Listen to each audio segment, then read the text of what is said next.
If you've been using one of these in your baby's ears, you're not alone and you are not a bad parent, but I want you to stop.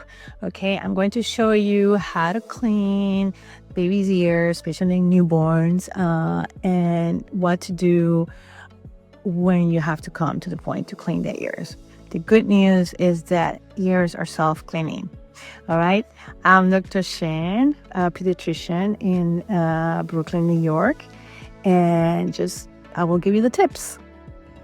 In the next 3 minutes, I'm going to show you the right way to clean a newborn's ears, and I explain why Q-tips are not a good idea to do this, and tell you exactly how to approach this in a very safe manner, and it's also pediatrician approved.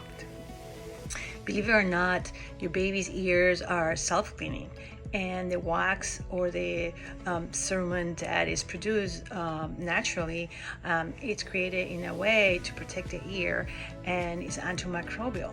So it is a protective substance that ears produce, and it migrates outward from the inside to the outside of the ear canal, and this is how nature made us. So when you use Q-tips, it may look like something very nice because we're trying to clean, but what happens is that we push the wax more inside the ear canal, and that creates accumulation, and sometimes it gets impacted. We're cleaning the ears. What it really means is that we're going to clean the outside, the outer part of the ear.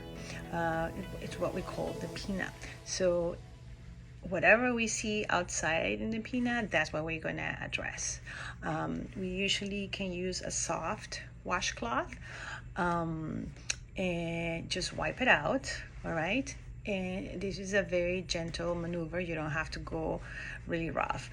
You can also use very mild soap. I recommend the Cetaphil brand. I don't have anything to do with them. I'm just recommend it because it's very neutral. There is a baby line, but you can use also the one that is, for adults or regular people that are not babies. When you see wax, it could be this kind of light yellow, brown, sticky substance that comes out of the ear canal, and it's okay. When you see it, that's a good sign. It means that the body's healthy and is producing this natural antimicrobial substance in the ear canal. But if you see something like redness, swelling, or in the ear canal or outside the ear, or you could see like a very foul smelling discharge or something that looks like blood, then probably you should consult with your pediatrician. Let the ears take care of themselves by themselves. They will auto clean automatically. This is great, right?